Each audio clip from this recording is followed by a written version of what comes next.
Art's really subjective. I think that to put it in a box is really difficult to do.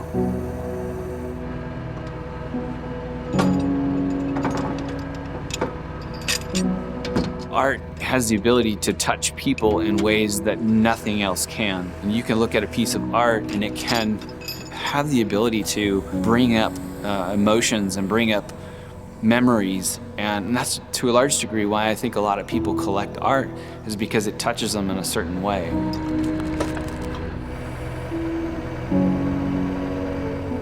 I feel like we create art to remember things. There's a lot of experiences that we go through as human beings, everything from losing a loved one to just like an incredibly inspiring life. And I think we go through these seasons of our life too, and as we approach different seasons, we kind of feel like we want to reflect back on what's happened. And to a large extent, that's kind of where I come in. I feel like a lot of my customers will come to me and have me create a piece of artwork to commemorate a life that is either lost or commemorate a life well lived. I want to tell a richer story. So when I'm sculpting, I'm not only taking in like what this animal is, but what it is to that person. And that way I can kind of bring a whole new level of life to this sculpture in a way that that person is going to connect with.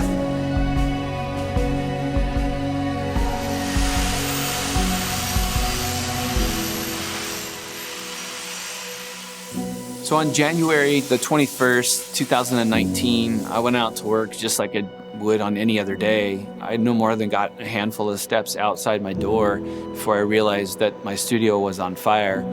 I had flames just pouring out the front of the shop. All I could do at that point was just stand back and watch it burn.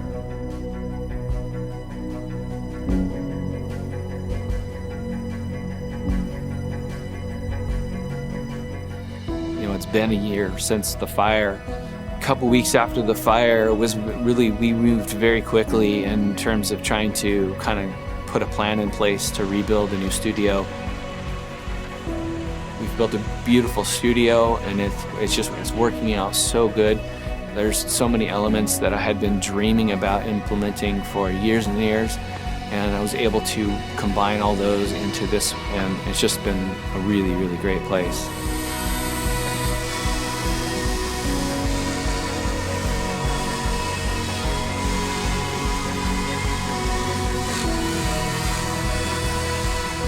You want to be able to make a piece of art with like reckless abandonment. You don't want to go into it with all of these rigid lines. You want it to be sort of free-flowing.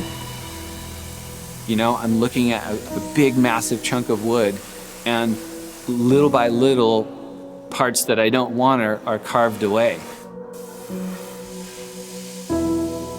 It's a lot like our lives.